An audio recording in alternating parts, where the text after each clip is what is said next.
মুসলিম ও আরব ৮ দেশের নেতাদের সঙ্গে দেওয়া প্রতিশ্রুতি থেকে সরে এসেছেন মার্কিন প্রেসিডেন্ট ডোনাল্ড ট্রাম্প।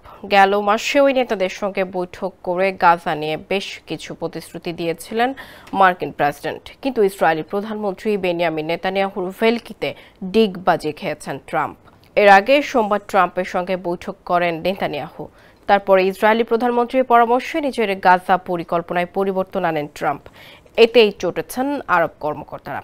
সূত্রের বরাতে মিডল ইস্ট মনিটর জানিয়েছে, সৌদি আরব, মিশর, জর্ডান ও তুরস্কের কর্মকর্তারা ওই পরিকল্পনায় পরিবর্তন আনায় অসন্তোষ প্রকাশ করেছেন।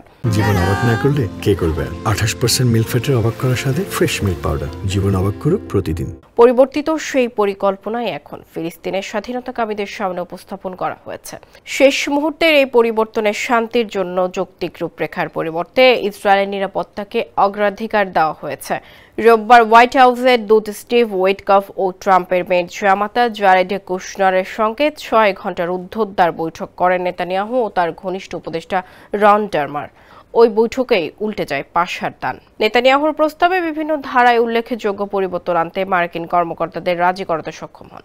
আর সেই প্রস্তাবই এখন যখন ফিলিস্তিনের স্বাধীনতাকামীদের সামনে উপস্থাপন করা হচ্ছে, তখন তীব্র প্রতিক্রিয়া দেখালো ওই 4 মুসলিম দেশ।